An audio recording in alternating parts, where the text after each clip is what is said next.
Hello everyone and happy Easter! I'm Allison, Real Life's Children's Ministry Leader, and I am so pumped for what's about to happen today. Now normally we would be on our church campus getting ready to do a massive egg hunt with tons of candy, but since we can't do that, we are bringing Easter EGGStravaganza right to your home. Now before we begin, there's only one thing we want you to know, and that's Easter EGGStravaganza is for everybody. So if you're a teenager, this is for you. You too, college students. If you're a younger kid, get ready. We're gonna need you to lead the way. Oh, and adults, buckle up. We are gonna have an Easter like we've never done before.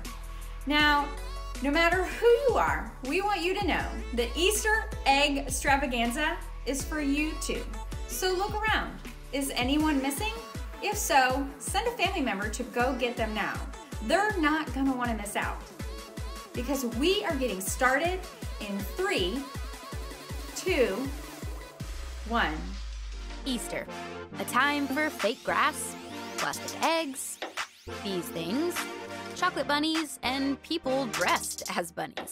And then there are the weird parts of Easter, like fake grass, plastic eggs, these things, chocolate bunnies, and people dressed as bunnies, which is interesting. But what does all this stuff have to do with Easter? And if this holiday is about more than candy and wearing uncomfortable clothes to church and lunch with your relatives, what makes Easter happy? Okay, hear me out. There are only 2 kinds of people in this world. People who love these things and people like me who don't. I don't see how you can eat something so cute, squishy, and grainy. Let's see what your family thinks about this. Show me a thumbs up if you love these things or a thumbs down if you don't. Okay, no matter how you feel about Peeps, you're going to love this next game. We're gonna face off in the greatest Peep jousting competition of all time. I'm gonna tell you how it works, and then I'll tell you when to start. First, divide the room into 2 teams. Next, take 2 Peeps and assign them to a team. If you don't have Peeps, large marshmallows work well too. Team A is Peep A, and Team B, Peep B. Or you could come up with cooler names like Lord Sugarcoat or Sir Sprinkles. You get the idea. You can also grab a marker or Sharpie to decorate your Peeps. Give them a mustache, some mean eyebrows, or a fancy outfit. Let your creative juices flow. Next, you're gonna wanna prepare your Peep for battle. Stick a toothpick in each Peep like this, with the toothpick facing forward. Think of the toothpick as a sword, a joust, or a lightsaber. It just depends on how serious your family is about this competition. Next, place your Peep on the plate next to the other team's Peep. No social distancing necessary. Finally, time for the big event. Gather around and place the plate in the microwave, setting the timer to 45 seconds. You won't want to let it run that long. In fact, don't let it run that long. Then press start. Watch your Peeps as they drop their toothpick sabers. The first one to touch the other Peep wins. That's when you're gonna wanna stop the microwave. Trust me on this one, families. Okay, it's time to settle this thing. I'll put 3 minutes on the clock while you go do your Peep jousting competition. Meet me back here when you're done. And don't forget to snap a pic of that photo finish. It's go time!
did it go? Who won? I want to see pictures. Post them below. Post them on your Facebook page. Post them on Real Life's Facebook page. I just want to see how your peep jousting competition went. And I have to admit, that went way cooler than I thought it would because this happened. Okay, are you ready for another game? For this one, all you need is a laundry basket and socks. Lots of socks. Clean or dirty, it doesn't matter. They just have to have a match. To get started, dump all the socks on one side of the room. And don't worry, those socks will make their way back into the basket real soon. Then, place the basket on the other side. When I say go, players will grab a sock, go through the pile to find the matching one, roll the socks together in the shape of a ball or like an Easter egg, and then toss them across the room into the laundry Easter basket. The player with the most sock eggs in the basket at the end of the timer wins. If you don't have scorekeepers to help you count, you'll have to keep up with that number on your own. That means everybody's on the honor system, all right? Parents, I'm looking at you.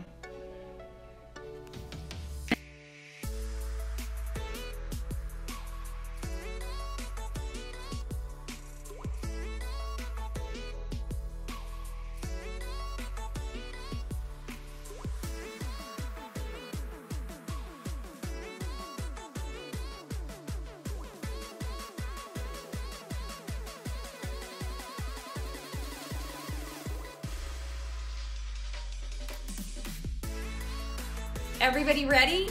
Great.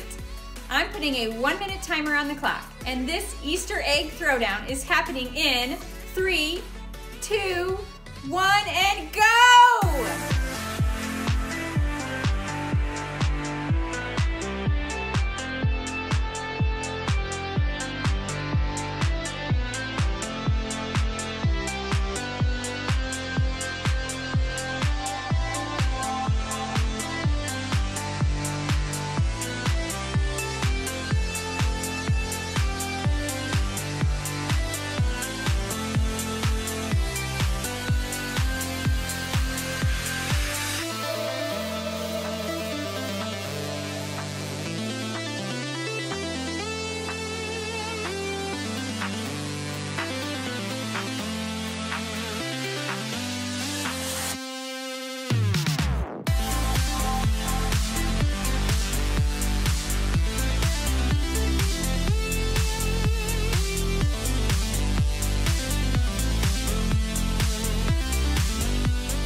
Families, come on back over here. Who won? Okay, that was awesome. And whoever won gets socks. Okay, no, just kidding. Adults, make sure whoever won in the house today gets a prize. Maybe it could be one of these things, or maybe not. I hope you're having fun so far. We're celebrating because it's Easter. And if you don't know the whole story, that's okay. Today, we're gonna talk about what makes it, maybe more than any other day, a happy day. But before we get there, I know you probably have a lot of family and friends who would like to hear from you. So I have another challenge for you all. And to make that happen, you'll have a few options. In a couple seconds, on the screen will come a few challenges for you to pick from to wish your peeps a happy Easter. I'll give you 3 minutes, and when that's finished, I'll come back on for more.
Okay, so I just got like 9 texts from my crew saying Happy Easter. Nice.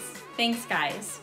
Even though we're celebrating Easter a little differently this year, Easter is still happy. And not just because of peep wars and Easter baskets and chocolate bunnies, although those things are awesome. It's still happy because of what happened thousands of years ago at the first Easter.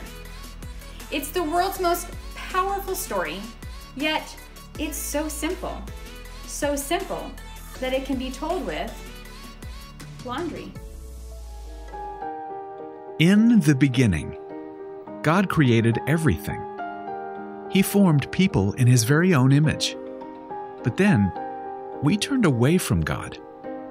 Sin entered the world, like a dark stain. Still, God loved us so deeply that He made a plan to rescue us. At just the right moment, God sent His very own Son, Jesus, to live among us. Jesus healed hearts and minds and bodies. Thousands gathered to hear Him teach. Instead of giving lots of new rules, Jesus turned things upside down by making it simple. Love God, love others. After 3 years of traveling and teaching, Jesus and His disciples entered Jerusalem to celebrate the Passover feast. Huge crowds gathered to welcome Him. But while the crowds cheered for Jesus, the religious leaders made plans to arrest Him. He was turning their world upside down, and they wanted Him gone. As Jesus celebrated the Passover meal with His friends, He told them that He would be leaving, but would return. His friends didn't understand. That night, one of Jesus' followers, Judas, led soldiers to arrest Him. The religious leaders gave Jesus a fake trial and then sent Him to Pilate, the Roman governor, who could have Him killed. Pilate found Jesus had broken no law and tried to release Him. But a mob called for Jesus to be killed. Pilate gave in and handed Jesus over to the Roman soldiers.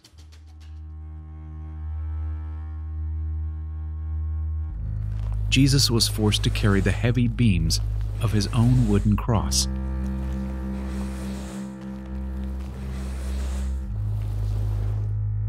On a hill called Golgotha, the soldiers nailed Jesus' hands and feet to the rough wood. The soldiers and people who passed by laughed and mocked Him.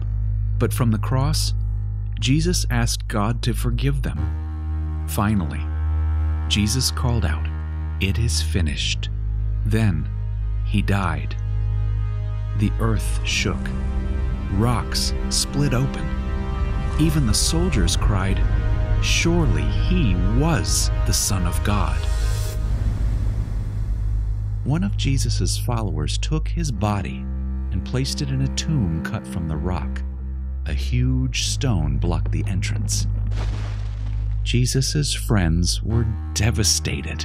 They had believed that Jesus was the one God promised, the one who would rescue them, but now He was gone. Their whole world had turned upside down. Jesus' friends stayed hidden in fear for 3 days.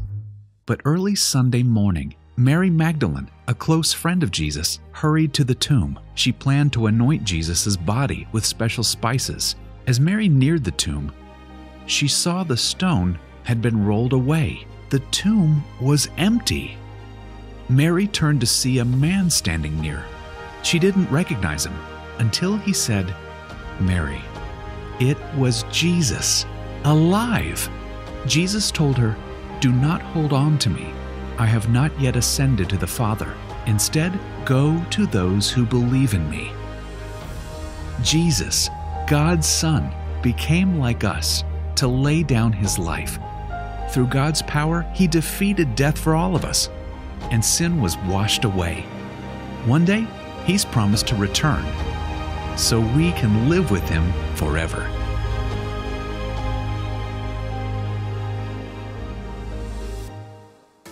Wow. Every time I hear that story, it always amazes me. I mean, God sent Jesus into this world to show me that he is greater than anything that can go wrong in my world. The fact that Jesus came back to life is proof that I can face anything bad that comes my way. I like to think of it this way. I can because Jesus is alive. I can keep loving because Jesus is alive. I can have hope because Jesus is alive. I can be brave because Jesus is alive. Take a few minutes as a family and add to the list of things you can do because Jesus is alive. Answer this question as a family. I can because Jesus is alive. I'll put 3 minutes on the clock and then I'll meet you back here.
Awesome.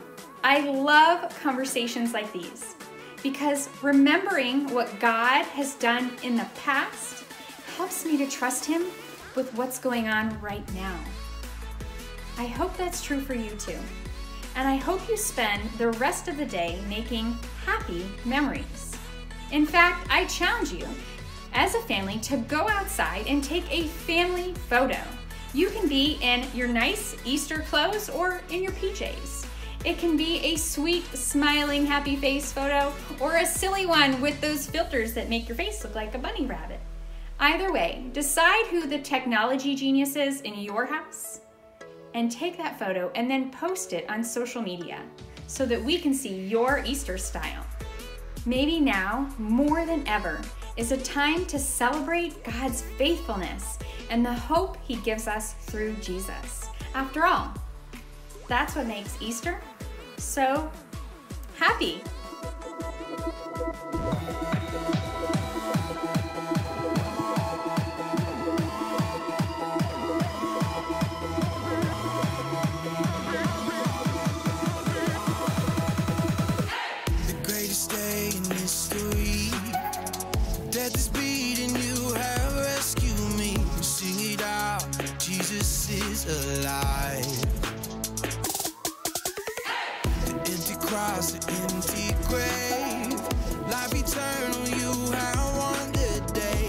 shout it out. Jesus is alive. He's alive.